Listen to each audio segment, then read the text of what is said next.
Here's one of the most important, life-altering, soul-satisfying truths I have ever discovered. Our Father's name is most hallowed in us when we are most happy in Him, especially during cancer or the loss of a husband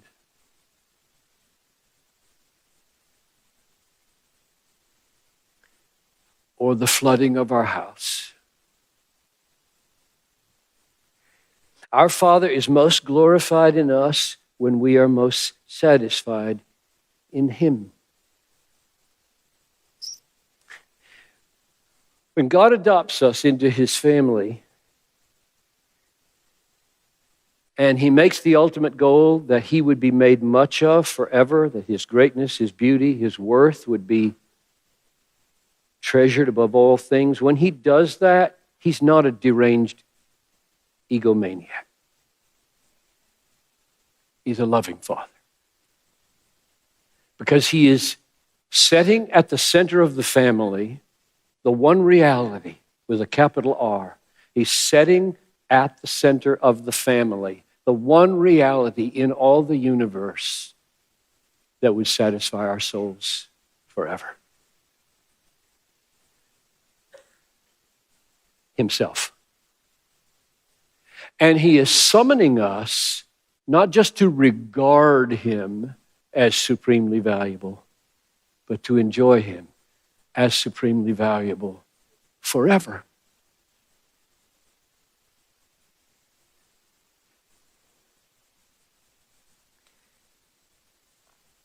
Our Father in heaven seeks the hallowing of His name because that hallowing happens through our being happy in Him. In Him. If you find your Father ho-hum, test yourself. If you find your Heavenly Father ho-hum, and really it's the game, it's Clemson football, or your Vikings are playing this afternoon, or it's your girlfriend, boyfriend, it's pizza, Diet Coke. If you find that your Father is ho-hum, these are my treasures, you cannot hallow His name.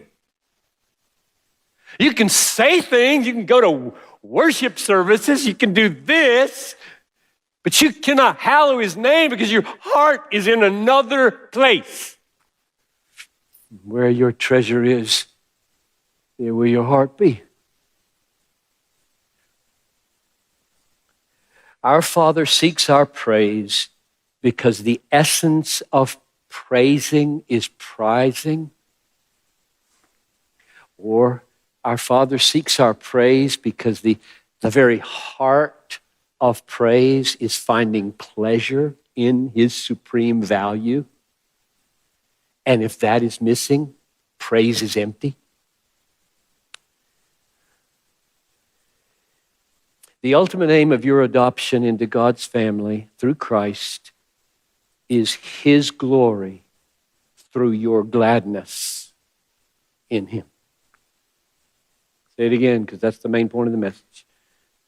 The ultimate aim of your adoption into God's no ordinary family is that you would bring glory to your no ordinary Father through being glad in Him more than you're glad in your life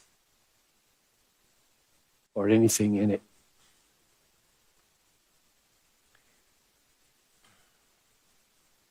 Come what may. Come what may. Because that gladness is the only soul-satisfying gladness in the world that lasts forever and is full.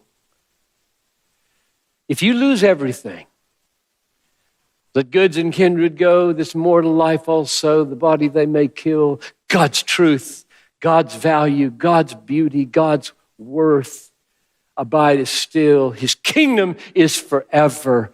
God is still God. He's still my Father.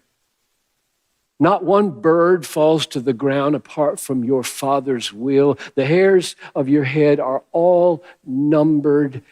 If I die, I die. If I live, I live. God never changes. His value never changes. His worth and beauty and all satisfying centrality never changes. Live or die, I'm satisfied. That's what it means to be a Christian, to hallow his name above all things.